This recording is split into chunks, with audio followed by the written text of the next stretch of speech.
শাড়ি সুবোধ সরকার।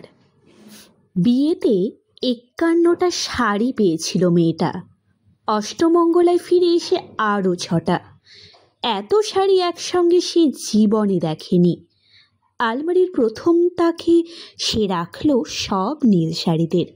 হালকা নীল একটাকে জড়িয়ে ধরে বলল, তুই আমার আকাশ। দ্বিতীয় থাকে রাখলো সব গোলাপিদের। একটা গোলাপিকে জড়িয়ে সে বলল, তোর নাম অভিমান। তৃতীয় থাকে ৩টি ময়ূর, যেন ৩ দিক থেকে ছুটে আসা সুখ। তেজপাতা রং যে শাড়িটার, তার নাম দিল বিষাদ।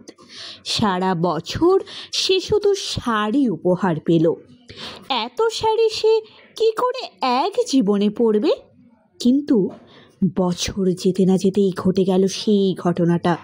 সন্ধ্যের মুখে মেয়েটি বেরিয়েছিল স্বামীর সঙ্গে চাইনিজ খেতে। কাপড়ে মুখ বাঁধা ৩টি ছেলে এসে দাঁড়ালো।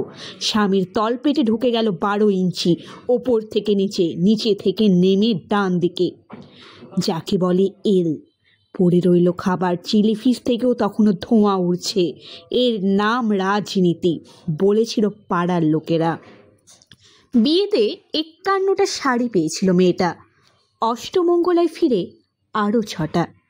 একদিন দুপুরে শাশুড়ি ঘুমিয়ে সমস্ত শাড়ি বের করে ছতলার বারান্দা থেকে উড়িয়ে দিল নিচের পৃথিবীতে।